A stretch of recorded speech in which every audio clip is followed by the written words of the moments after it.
आज हम बात करेंगे एक ऐसे डील के बारे में जो भारत में काफ़ी चर्चा का विषय बना हुआ है। रिसेंट ग्लोबल इकोनॉमिक डेवलपमेंट के बीच एक ट्रेड एग्रीमेंट को मीडिया और पॉलिसी सर्कल में मदर ऑफ ऑल डील्स कहा जा रहा है। इस टर्म का यूज़ एग्जीक्यूशन के लिए नहीं बल्कि इसलिए हो रहा है क्योंकि ये डील सिर्फ ट्रेड तक लिमिटेड नहीं है, बल्कि इंडिया के long term economic positioning, global influence और सप्लाई चेन पावर को रिडिफाइन करती है। ये एग्रीमेंट एक ट्रेडिशनल एक्सपोर्ट इंपोर्ट पैक्ट नहीं है। इसमें good service investment, labour mobility और स्ट्रेटजिक कॉपरेशन सब कुछ एक ही फ्रेम के अंदर इंक्लूड है। इस वजह से इस डील का इकोनॉमिक हिस्ट्री का सबसे डिसिसिव ट्रेड मूव माना जा रहा है। आज के वीडियो में हम बात करेंगे structure, sectoral impact, common man के पॉकेट पर क्या इफेक्ट पड़ेगा, वायरल इकोनॉमिक्स के लॉसेस क्या हो सकते हैं, ठीक है, या जो हमारे वॉर्स हो रहे हैं या फिर जो हमारे राइवल्स इकोनॉमी है उन पे क्या इफेक्ट पड़ेगा, डॉलर डोमिनेंस पे इसका इम्प्लीकेशन क्या होगा और अगले 5 साल में इससे हमारी इकोनॉमी को क्या बेनिफिट मिलेगा। हम इन सारी चीज़ों को आज वन बाय वन करके डिस्कस करेंगे। So let's start. अब डील का स्ट्रक्चर और स्कोप की अगर हम बात करें तो मदर्स ऑफ ऑल डील कहा गया है। मदर्स ऑफ ऑल डील का कोर ऑब्जेक्टिव है टैरिफ बैरियर्स को सिस्टमेटिकली डिसमेंटल करना और इंडिया को high value global supply chain में इंटीग्रेट करना। अब डील के अंदर क्या है, मेजोरिटी जो ट्रेडेड गुड्स हैं उन पर कस्टम ड्यूटी शार्पली रिड्यूस या एलिमिनेट किया जा रहा है। सर्विस सेक्टर को मैन्युफैक्चरिंग के बराबर प्रायोरिटी दिया जा रहा है। इन्वेस्टमेंट प्रोटेक्शन और लॉन्ग टर्म पॉलिसी स्टेबिलिटी का एश्योरेंस दिया गया है। इस एग्रीमेंट की सबसे बड़ी स्ट्रेंथ ये है, ये शॉर्ट टर्म ट्रेड बूस्ट के लिए नहीं बल्कि 20 से 25 साल इकोनॉमिक रोड मैप के लिए डिज़ाइन किया गया है और इससे हमारे कंट्री को बहुत ही ज़्यादा बेनिफिट मिलने वाला है आने वाले टाइम में। अब यूके के लिए ये deal post Brexit economy alignment का हिस्सा है, जबकि इंडिया के लिए ये एक्सपोर्ट लेड ग्रोथ और ग्लोबल मैन्युफैक्चरिंग हब बनने का स्ट्रेटजिक स्टेप है। ओके, अगर हम आगे बात करें तो सेक्टर वाइज क्या इम्पैक्ट मिलेगा।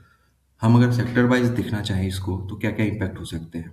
तो मैन्युफैक्चरिंग और एमएसएमई की बात करें तो मैन्युफैक्चरिंग सेक्टर डील का सबसे बड़ा बेनिफिशियरी माना जा रहा है। Textile, leather, auto components, engineering goods और इलेक्ट्रॉनिक जैसे सेक्टर्स को डायरेक्ट एक्सेस मिल जाए। एमएसएमई के लिए एक्सपोर्ट कंप्लायंस सिंप्लीफाइड होंगे, वॉल्यूम बेस्ड प्रोडक्शन होगा, डोमेस्टिक कैपेसिटी यूटिलाइजेशन होगा, ठीक है, जिससे आने वाले टाइम में जॉब्स क्रिएट होंगे, जीडीपी बूस्ट होगा। आईटी और प्रोफेशनल सर्विसेज को भी बेनिफिट मिलेगा। सर्विसेज ट्रेड इस डील का साइलेंट बट पावरफुल कंपोनेंट है।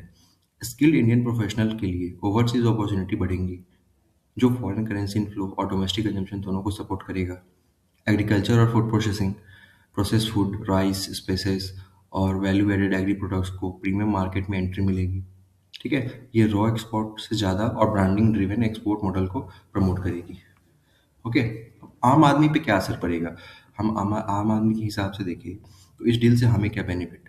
इस डील का इम्पैक्ट इमीडिएट प्राइस कट्स के फॉर्म में नहीं दिखेगा। ये इनकम बेस्ड इम्पैक्ट डील है, डिस्काउंट बेस्ड नहीं।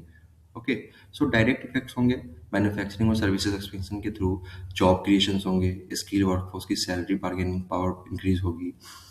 इनडायरेक्ट इफेक्ट क्या होंगे, imported highly quality products relatively affordable हो जाएंगे, डोमेस्टिक कंजम्पशन साइकिल स्ट्रॉन्गर होंगे हमारे पास।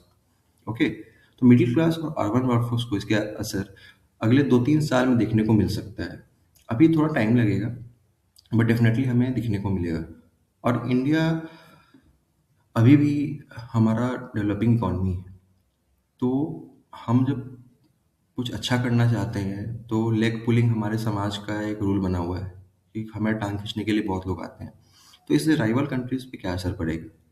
इस डील से ग्लोबल पावर डायनेमिक्स में सटल इफेक्ट हो सकता है, ठीक है। अब चाइना है, ग्लोबल कंपनीज के लिए इंडिया एक अल्टरनेटिव मैन्युफैक्चरिंग डेस्टिनेशन के रूप में इमर्ज होगा। चाइना सेंट्रिक सप्लाई चेन्स के लिए रिस्क क्रिएट करता है। यूरोपियन यूनियन यूके के थ्रू इंडिया को एक इंडिपेंडेंट एंट्री रूट मिलता है, जिससे यू की नेगोशिएटिंग लेवरेज डाइल्यूट हो जाती है।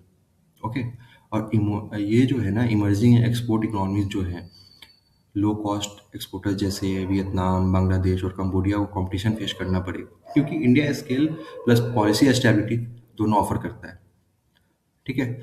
साथ ही साथ एक और बड़ा मुद्दा है डॉलर डोमिनेंस पे क्या इफेक्ट पड़ेगा।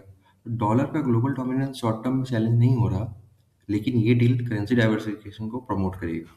ओके, सो अकॉर्डिंगली हम लोग इसको देखते हुए चलेंगे। अब की पॉइंट्स क्या होंगे, तो बायलेटरल ट्रेड में लोकल करेंसी सेटलमेंट का यूज होगा, डॉलर डिपेंडेंसी ग्रेजुअली रिड्यूस होगी, फाइनेंशियल सोवर्निटी का इंक्रीमेंट इम्प्रूवमेंट होगा। ठीक है, ये एक सडन रिवॉल्यूशन नहीं बल्कि स्लो स्ट्रक्चरल शिफ्ट है। मतलब धीरे धीरे हम चीज़ों को बेहतर बनाएंगे। ओके, ओवरनाइट हमें कुछ नहीं देखने को मिलेगा।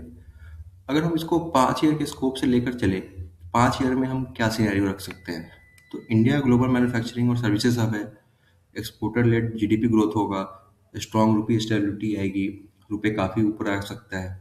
और रियलिस्टिक सिनेरियो की अगर हम बात करें, तो moderate but consistent export growth होगा, एमएसएमई इकोसिस्टम को स्ट्रेंथनिंग मिलेगी, स्ट्रेटेजिक ग्लोबल क्रेडिबिलिटी इंप्रूवमेंट होगा हमारे पास। ओके, और रिस्क क्या हो सकता है, तो वैश्विक मंदी का थोड़ा सा रिस्क लग रहा है, और पॉलिसी एग्जीक्यूशन में डिले भी हो सकता है, क्योंकि बहुत सारी चीज़ों को हमने बहुत ही ज़्यादा हाईलाइट कर दिया है और बहुत ही ज़्यादा लाइक एग्जीक्यूटिव फॉर्म में हम उसको पेश कर रहे हैं, तो थोड़ा पॉलिसी डिलेज भी हो सकते हैं। फिर भी डाउनसाइड लिमिटेड रहेगा, क्योंकि डील का स्ट्रक्चर लॉन्ग टर्म ओरिएंटेड है। ओके, अब मदर्स ऑफ ऑल डील क्यों कहा गया? इस एग्रीमेंट को मदर्स ऑफ ऑल डील इसलिए कहा जा रहा है क्योंकि ये सिर्फ इकोनॉमिक नहीं, जियो पॉलिटिकल अलाइनमेंट है। इंडिया रूल टेकर से रूल शेपर बन रहा है, ट्रेड के थ्रू स्ट्रैटेजिक इन्फ्लुएंस बिल्ड हो रहा है। ये डील एक मैसेज है कि इंडिया अब सिर्फ इमर्जिंग इकोनॉमी नहीं बल्कि ग्लोबल इकोनॉमिक डिसीजन मेकिंग का परमानेंट स्टेक होल्डर बन चुका है। ओके, तो आपको इन सभी चीज़ों को ध्यान में रखना है, और कभी भी ओवरनाइट पोजीशन या फिर आप सोच रहे हो कि किस तरह से मार्केट रिएक्ट कर सकता है, तो इन सारी चीज़ों से बच के रहना है। लॉन्ग टर्म में डेफिनेटली हमें अच्छा बूस्ट मिलेगा। So wait and watch. Thank you so much Phoenix Finance में बने रहने के लिए। वीडियो अच्छा लगा हो हमारे चैनल को लाइक कीजिए, सब्सक्राइब कीजिए और ज़्यादा से ज़्यादा लोगों तक शेयर कीजिए। Thank you.